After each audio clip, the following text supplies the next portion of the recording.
की हिम्मत थोड़ी सी कमजोर पड़ने लग जाती है। ये वही पड़ाव था। ये यात्रा को 1 महीने के लगभग का समय हो गया। आज 15 अगस्त साथियों का ये आग्रह था कि मैं भी आपके बीच में आऊं और जिन सज्जन का ये है वो मेरा उनसे आग्रह कि इसको अपने कब्जे में कर लें। समय खराब है। उत्तर प्रदेश में ऐसी सरकार है कि कहां चोरी हो जाए, कहां लूट हो जाए, ये भी नहीं पता है। कभी कोई आपका यही चुरा ले जाए, इसका भी नहीं पता रहेगा। बाद में आप रोते फिरोगे। आज ऐसी सरकार उत्तर प्रदेश में है कि आदमी के आदमी चोरी हो जा रहे हैं। ये तो फिर भी ड्रोन है, ठीक है। इसलिए मैंने उनकी भलाई के लिए उन सज्जन को ये बात बताई कि आज तो आम आदमी नहीं, मेरे जैसे व्यक्ति पे भी सरेआम गोली चला के उसकी हत्या करने का प्रयास किया जाता है। घर से निकला हुआ कोई भी शख्स सुरक्षित वापस आ जाएगा, इस बात की गारंटी आज उत्तर प्रदेश में नहीं। ऐसा माहौल जहां मुख्यमंत्री जी बड़े बड़े दावे करते हैं कानून व्यवस्था के, वहीं इस देश के शोषित वर्गों में स्पेशली चाहे दलित हो, पिछड़े वर्ग के हों, मुसलमान हो, आदिवासी हो, जैन हो, सिख हो, बौद्ध हो, ईसाई हो, महिलाएं हो, किसान हो, मजदूर हो, आज उनके हक अधिकारों पर डाका पड़ रहा है। इस डाके को रोकने के लिए जहां उत्तर प्रदेश में सब लोग चुप हैं और अन्याय को होते हुए देख रहे हैं, वहीं भीम आर्मी आजाद समाज पार्टी और कुछ ऐसे संगठन, चाहे वो किसान संगठन हो या मजदूर संगठन हो, वो इस हक की आवाज को, अधिकारों की लड़ाई को मजबूत करने का काम कर रहे हैं। ऐसे में वो सभी साथी जो साइकिल यात्रा में शामिल हुए, मैं उनका दिल की गहराई से धन्यवाद देता हूं। और अगर 24 घंटे की कॉल पे इतने सारे लोग इकट्ठे हो जाते हैं और इतनी बड़ी साइकिल यात्रा निकलती है, तो वो तमाम साथी जो यहाँ मंडल के हैं, जिले के हैं, प्रदेश कमेटी के हैं, सेक्टर कमेटी के हैं, विधानसभा कमेटी के हैं या बूथ कमेटी के हैं, वो सब लोग बधाई के पात्र हैं। उन सब के लिए तालियां जो है बजानी। लेकिन क्या हमारी लड़ाई पूरी हो गई? क्या हम लोग अपनी लड़ाई जीत गए? अभी तो लड़ाई शुरू भी नहीं हुई। हमें थोड़ी सी समझदारी दिखा के अपने काम को मजबूत करना। हमारे बीच हमारे बहुत सम्मानित जावेद भाई, हिजाब भाई, जावेद अख्तर जी, जो देहरादून से मेरे पुराने साथी, वो भी आगे, मैं उनसे भी आग्रह करूंगा कि वो भी यहाँ जाए। मेरा ऐसा मानना है कि हम परिवार के रूप में इस अन्याय का जवाब भी देंगे और अपनी ताकत बना के यहाँ के लोगों के लिए काम करने में भी सफल होंगे, ऐसा भी मेरा मानना है। मैंने देखा कि पसीना चल रहा था, सूर्य आपकी परीक्षा ले रहा था। रास्तों का क्या कहना, सड़क में गड्ढे हैं या गड्ढों में सड़क है, कुछ कह नहीं सकते। फिर भी मैंने ऐसे बहादुर साथी देखे, ना मोटरसाइकिल पे बैठे, ना गाड़ी में बैठे, ना साइकिल पे बैठे, वो लगातार दौड़ते रहे। मैं ऐसे साथियों के हौसले को और मजबूत करता हूं, उनसे ये आग्रह करता हूं कि जब तक आपके पास राजनीतिक शक्ति नहीं आएगी, आपको ऐसे ही दौड़ना पड़ेगा। और जिस दिन आपके पास राजनीतिक शक्ति आ जाएगी, उस दिन के बाद आपको कहीं दौड़ना नहीं पड़ेगा। जहां जो आपका काम कर सकता है, वो दौड़ के आपके घर आके बताएगा या अपने ऑफिस में आपका बैठ के इंतजार करेगा कि बताइए आपकी समस्या क्या है। मेरे लिए आपका काम, आपका प्यार, ये सबसे बड़ा है। इस मंच पर जो उपस्थित साथी हैं, हमारे सीनियर साथी बोकाडिया जी, हमारे डॉक्टर बजपाल जी, हमारे सम्मानित जिलाध्यक्ष जी, हरिओम जी, प्रशांत सागर जी, रोहित सागर जी, भाई महक सिंह जी, भाई रजत जी, भाई साजिद जी, अमित कसाना जी, ओमपाल जी, हमारे नवनियुक्त चेयरमैन भाई रवि चौधरी जी, और इस मंच से इधर भाई राजन हो, भाई भीमसेन जी हो, भाई विवेक जी हो, भाई धर्मराज हो, और हमारे मंडल के अध्यक्ष उपेंद्र राणा जी और तमाम वो साथी जिनका नाम मैंने नहीं लिया, चाहे वो ललित है कोई, वो अपने आप को ज्यादा प्यारा समझना, इनके तो नाम मैंने इसलिए लिए कि आप लोग इनको जान जाओ, जिनके नाम नहीं लिए उनको तो आप लोग ज्यादा बेहतर जानते हो। तो मैं सभी साथियों का धन्यवाद करता हूँ। गर्मी बहुत है, मैं आपसे जो भी कहना चाहता हूँ, हमारे किसान यूनियन के साथी बैठे हैं उनका भी बहुत बहुत धन्यवाद। लेकिन मैं उनको भी ये कहना चाहता हूँ कि हर सरकार के आगे आप दफ्तरों में फाइल लेके खड़े रहते हैं। सरकारें बदलती, आपकी समस्याएं नहीं बदलती।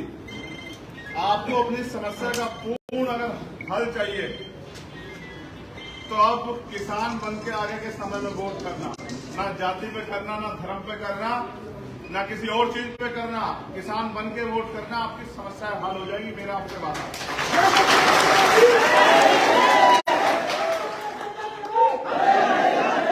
मेरा संदेश के तौर पे आप साथियों से आग्रह है कि जो पंपलेट अभी आपको यहाँ दिया गया है, उस पंपलेट को आप खुद भी पढ़ें और उस पंपलेट को लेके गांव बस्तियों में भी जाएं। जब आप गरीब की औलादे जाके काम करने, मेहनत करने काम करेंगी, अपनी ताकत बनाने काम करेगी, तो इस क्षेत्र में जो पैसे वाले लोग रहते हैं, ताकतवर लोग रहते हैं, वो आपका रास्ता रोकने का काम जरूर करेंगे। और क्योंकि वो साजिश कर सकते हैं, आपके आगे मेहनत नहीं कर सकते, आपकी मेहनत का मुकाबला नहीं कर सकते, उस समय आपकी समझदारी ही आपको आगे बढ़ाएगी। इसलिए अपने लक्ष्य को ध्यान में रखते हुए, जैसे आज हमारा लक्ष्य यहाँ पहुंचना था, उस रास्ते में कितनी परेशानियां आई, उनको हमने नजरअंदाज किया और हम लगातार बढ़ते रहे। ऐसे अपने लक्ष्य को ध्यान में रख के अपने अपने क्षेत्रों में जब आपके यहाँ ये सामाजिक परिवर्तन यात्रा, साइकिल यात्रा आए, तो बढ़ चढ़ के उसमें हिस्सा लें और अपनी पार्टी के एजेंडे को, अपनी पार्टी की पॉलिसी को, अपनी पार्टी के जो लक्ष्य है कि अगर हमें अवसर मिलता है तो हम किसानों के लिए क्या करेंगे। जैसे हमने मांग की थी दिल्ली में कि प्रधानमंत्री जी 6,000 रुपए किसान सम्मान निधि देते हैं, हम मांग करते हैं कि 24,000 रुपए किसान सम्मान निधि किसानों को दी जाए। जैसे हमने ये मांग की कि इस देश में 52% पिछड़े वर्ग के लोग रहते हैं, जिनकी आबादी 52% से ज्यादा है, उनकी हिस्सेदारी 27% नहीं हो सकती है। इसलिए हमने मांग की कि जिसकी इतनी संख्या भारी, उसकी उतनी हिस्सेदारी। इस बात को ध्यान में रखते हुए 52% लोगों को, उनको भी उनकी हिस्सेदारी देने का सरकार काम करे। उसके साथ साथ मैं किसान भाइयों से पूछना चाहता हूं, क्या मुफ्त बिजली मिल रही है? क्या किसानों की आय दोगुनी हुई? क्या नौजवानों को रोजगार मिला? क्या महंगाई कम हुई? क्या सरकार के आने पे जुल्म ज्यादती बंद हुई? क्या धर्म के आधार पर जो अन्याय हो रहा है वो बंद हुआ? क्या आपको अच्छी शिक्षा मिल रही है? क्या आपको अच्छा इलाज मिल रहा है? क्या महिला सुरक्षित है? जब कुछ भी नहीं है तो आप इन सरकारों के भरोसे क्यों बैठे हो? आपकी एकता ही इन सरकारों को मुंह तोड़ जवाब दे सकती है। इसलिए मैं इस मंच के माध्यम से, जब हम जाति जोड़ो, समाज जोड़ो की बात कर रहे हैं, तो मैं आपसे कहना चाहता हूं कि जातियों का बंधन तोड़ के इस देश के कमजोर वर्ग के लोग आपको देख के एकजुट हों, तो सबसे पहले अपने क्षेत्र में दलित, पिछड़े, आदिवासी, जैन, सिख, बौद्ध, मुसलमान, ईसाई, सिख, इन सब लोगों को एकजुट करने का काम करो, भाईचारा पैदा करो। आप ये जानते हैं कि हमारी समस्याएं एक हैं, अगर हमने भाईचारा पैदा कर लिया तो हमारी समस्याओं का इलाज होगा। अगर हमने भाईचारा पैदा नहीं किया तो हमारा इलाज होगा। हमें रास्ता चुनना है। आज इस देश में सारे सरकारी उपक्रम खत्म हो रहे हैं। जैसे सरकारी उपक्रम खत्म हो जाएंगे, मैं अपने लोगों से पूछना चाहता हूं, जो दलित पिछड़े वर्ग के लोग हैं, आपके बच्चों को सरकारी दफ्तरों में कौन बैठने देगा? कहां पुलिस की भर्ती आएगी? कहां टीचर की भर्ती आएगी? कहां पटवारी की, सेक्रेटरी की भर्ती आएगी? कहां 4th क्लास, 2nd क्लास की भर्ती आएगी? कैसे आपके बच्चे डॉक्टर, इंजीनियर, IAS, IPS बनेंगे? कैसे आपके बच्चे प्रोफेसर बनेंगे? करेंगे। और जब आपका व्यक्ति कुर्सी पर नहीं बैठा होगा, जैसे आपके हालात हैं, तो आपकी समस्या को कौन सुनेगा, आपके आंसू कौन पूछेगा, आपका दुख कौन दूर करेगा, आपकी लड़ाई कौन लड़ेगा, आपकी आवाज कौन उठाएगा, इसकी जिम्मेदारी आपके पास है। आप अपनी समस्या को भी समझो और उसके समाधान को भी समझो। इस देश में बाबा साहब अम्बेडकर के द्वारा जो वोट का अधिकार दिया है, इससे ही आपकी जिंदगी में परिवर्तन होगा। इसके अलावा आप कुछ भी कर लो, किसी के पैर पकड़ लो, किसी के पैर छू लो, किसी की जय जयकार कर लो, जब तक राजनीतिक शक्ति आपके हाथ में नहीं आएगी, तब तक किसी गरीब का भला नहीं हो सकता इस प्रदेश में, ना ही देश में। ये बात आपको समझनी पड़ेगी। आपको 70 साल से ज्यादा लोकतंत्र आए हुए हैं। अगर आप मेहनत मजदूरी नहीं करोगे तो आपके घर में रोटी नहीं आएगी। सरकार झूठे वादे करती है, आपका पैसा लेती है, आपको लूटने का काम करती है, आवाज उठाने पे आपको डंडे से पीटने का काम करती है। चाहे वो बिजली विभाग के लोग हों, चाहे वो एजुकेशन विभाग के लोग हों, चाहे वो सफाई कर्मचारी हों, चाहे वो आशा बहनें हों, चाहे वो आंगनबाड़ी कार्यकर्ता हों, चाहे वो वकील हों, नौजवान हो, अगर अपने अधिकार के लिए कोई गया है तो सरकार ने उनकी बात सुनने के बजाय उनको पीटने का काम किया है। ऐसी निगम्य सरकार को आपको भी वोट की चोट से जवाब देके अपने हाथों को मजबूत करना है। आज हम तुम्हारे साथ हैं। ये बताओ, हम तुम्हारे साथ हैं। भाई मैं तो संघर्ष कर, मेरे संघर्ष में कभी नजर आती है तुम्हें? आप ये बताओ, ये धर्मेंद्र जी बहुत जोर जोर से कह रहे हैं कि भैया तुम संघर्ष करो। आप बताओ मैं कम संघर्ष कर रहा हूं? इससे ज्यादा कितना संघर्ष करूं? भाई मैं तो गोली लगने के बाद भी घर नहीं बैठा, और मुझे ये भी नहीं पता कि अगला एक हफ्ता मैं जीऊंगा नहीं जीऊंगा। मुझे तो इस बात का भी नहीं पता। जब मैं आपकी आवाज उठाता हूं तो जो लोग आपको गुलाम समझते हैं उनके मन में बड़ी पीड़ा होती है। हमारे यहाँ कहते हैं कि उनकी छाती पे सांप लौट जाता है। उनको ये लगता है जिनको हम डंडे से जिनकी खाल खींच रहे हैं। कल ये लोग हमारे सामने सम्मान का जीवन जिएंगे। इनको जीवन जीने के लिए कौन प्रेरित कर रहा है? इस आवाज को खत्म कर दो। इसलिए वो लोग मुझ पर गोली चलाते हैं। मैं उनकी सीबीआई इनकम टैक्स से नहीं डरता हूं, मैं उनके एनआईए की जांच से नहीं डरता हूं, मैं उनके झूठे मुकदमे और जेल से नहीं डरता हूं। इसलिए उनके पास आखिरी रास्ता आया है कि वो मेरा मुंह बंद कर दे, इसलिए मेरे ऊपर गोली चलाते हैं। मगर मैं ये जानता हूं कि जिसके इतने प्यार करने वाले भाई हों, जिसकी इतनी प्यार करने वाली बहनें हों, जिसके इतने प्यार करने वाले साथी हों, दुश्मन की कोई गोली उसका सीना नहीं। मैं तो एक बात जानता हूं कि जब जिस कुदरत ने मुझे जिंदगी दी है और जब तक जिस काम के लिए उसने मुझे पैदा किया, जब तक वो पूरा नहीं होता, आप गोली छोड़ो, मेरे सीने पे बम भी मार देना, वो बम भी डिफ्यूज हो जाएगा। ना तो चंद्रशेखर आजाद कभी डरा, ना कभी डरेगा, और ना ही डर के जिएगा।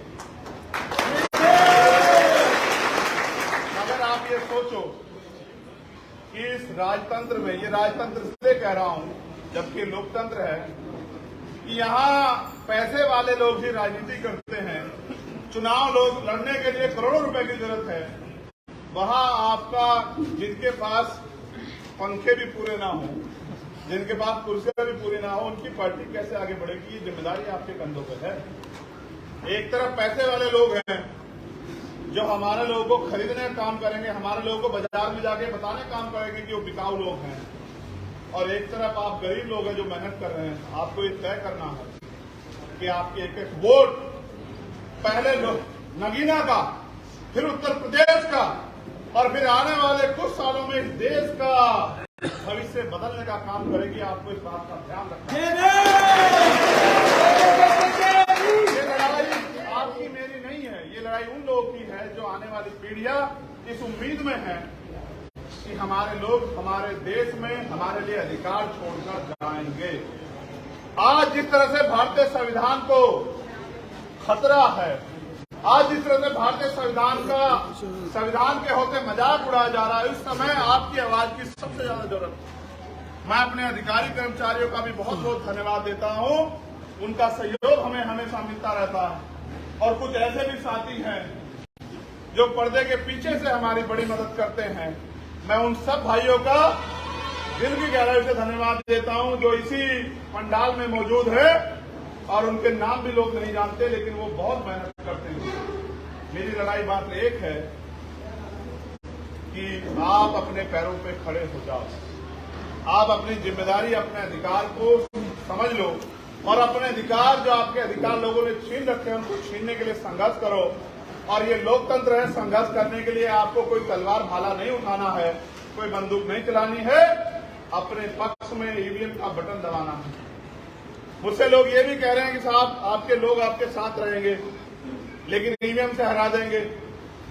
तो मैंने उनसे ये कहा कि एक बार हमारे लोग तैयार हो जाए, इस ईवीएम का भी इलाज हम लोग जल्दी कर देंगे। आप लोग जरिए आपके वोट के अधिकार को लूटने का प्रयास किया जाएगा, उन सब चीजों का इलाज करने के लिए भीम आर्मी आजाद समाज पार्टी है। मैं अपने सभी साथियों का, जिसमें प्रधान साथी